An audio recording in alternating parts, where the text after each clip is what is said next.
I have been on a Diablo 4 kick lately and enjoying it.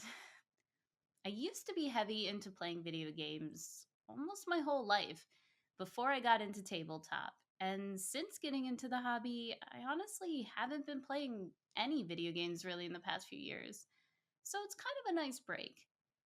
But I'm always battling my mind because I don't know about you, but every time I do things that are not hobby related, I feel this overwhelming guilt that I should constantly be using all of my free time making content or working on my long list of dream projects. But I have to remind myself it's okay to not do hobby stuff. It sounds silly to say. But if you don't take a break and do some mindless entertainment or fun every once in a while, you're going to get burnt out. And I have. And that's the reason I'm using to justify playing a buttload of D4.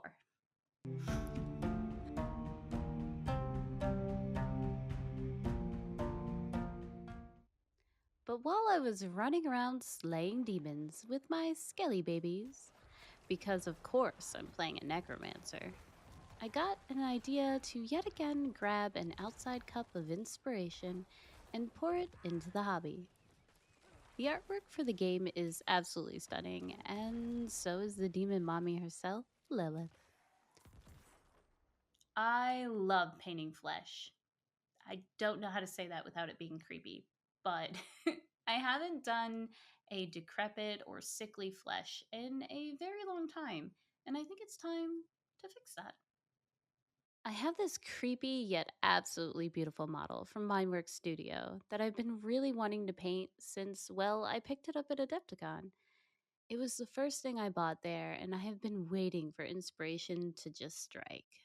Now, this video is not sponsored by Mindworks, but I do hope to paint more of their miniatures because I'm really impressed by the quality of them and also their aesthetic is so up my alley. I've already cleaned and primed this model, and I'm going to leave it sub-assembly because I think it's going to be easier than trying to paint around the antlers and the helm. Everything fits together well, so attaching them later should be no problem. An undead creature dances between the veil of life and death. I want to have a contrast of both warm and cool, but there's a heavy emphasis on the cool side. So I'm starting out with a deep sea blue and exile blue for the undertones. Deep sea blue has a green hint to it, so I'm layering that on the top areas and the exile blue on the bottom. I then added Jade, not to be confused with my dog, to layer on top of the deep sea blue, and Trollsblood for the exile blue, where the light would hit the skin. These aren't huge steps in color variations, but I wanted to see if it would make a subtle difference later on after applying the flesh tones. Now, this is not a pre-planned skin recipe that I've used before. I was really just playing with color to see if I could match the idea I had floating around in my head. I added a very thin layer of jade to smooth out some areas. Then I went back in with highlighting and stippling to add some texture with the lighter blue Trollsblood. This is where I changed my mind and decided to shift more towards the blue rather than the jade. When I thought the undertone was good enough, I started to work with my skin tones. I knew I wanted the warmer parts of the flesh to be this bloodstone color. Then I went with a green ochre for some mid-tone variations, which I mixed into my main flesh color, Dirty Bone. Dirty Bone is pretty much a muddy ivory color, but the name is just too fun not to say. I added a runny glaze of the green ochre, then I glazed on top of that with a Dirty Bone, working up multiple thin layers of the Dirty Bone in the highlighted areas. Reaper paint is not very opaque, so it looks like it's a big jump, but it's gonna dry much darker. I went back and forth many times with thinned down ochre and bone colors, overlapping them like you would with watercolors. Once I was happy with that, I started adding texture strokes with many overlapping layers to build up the highlights of the dirty bone color. It's a delicate dance between wanting the skin to look good, but also gross. So for a lot of this, I'm adding rough brush strokes and then glazing over top of it, building up detail and then filtering it back down. I'm not painting a fair maiden with beautiful skin here. I'm painting an unholy creature, and this skin needs to have an uneasy texture. I just love creepy things.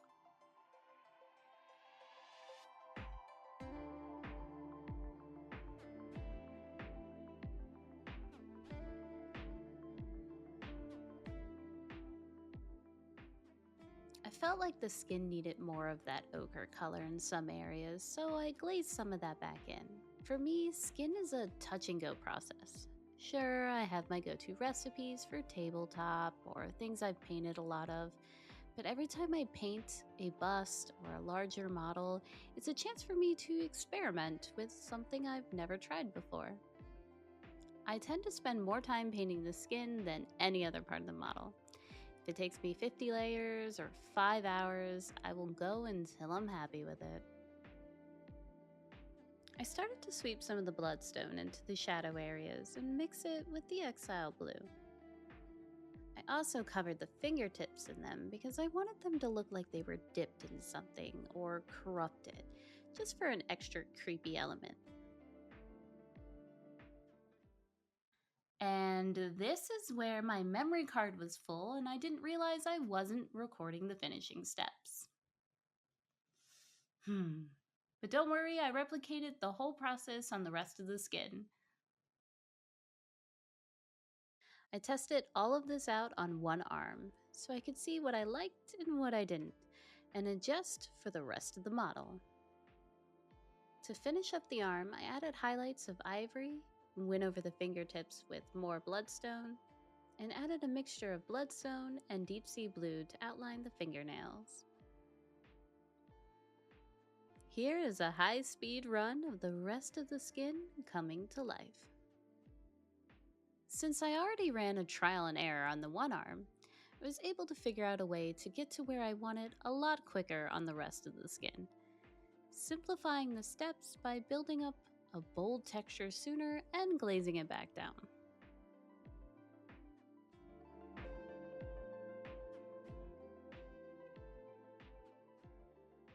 Now I know this isn't an easy step-by-step guide on how to do creepy skin, but I wanted to share with you my overall process on how I approach new ways to paint things. When it comes to skin, I tend to go back and forth a lot, working with it until I'm happy. I love painting different types of flesh, and sometimes I underpaint, sometimes I use a lot of glazing or wet blending, and I approach it different ways every time. Slapping paint around on a model to see what happens.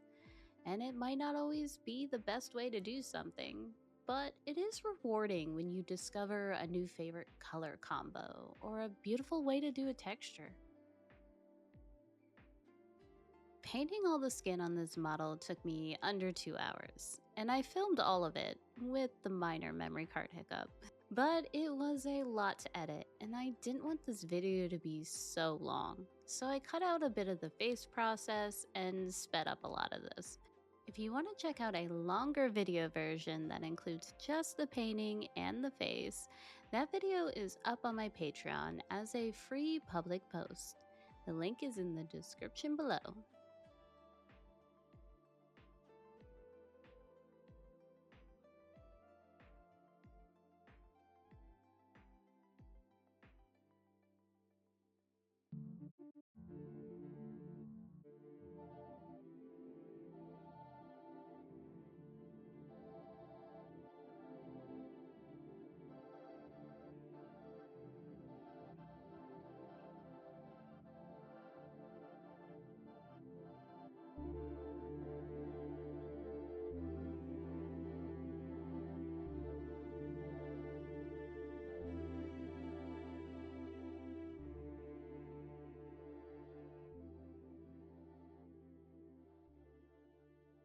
By the time I was done with this video, I realized I didn't show my palette throughout a lot of this, and that's something I'll need to make note for future videos.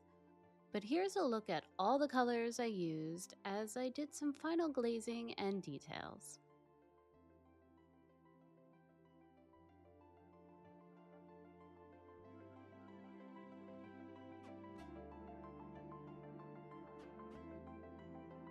And the skin is done for now.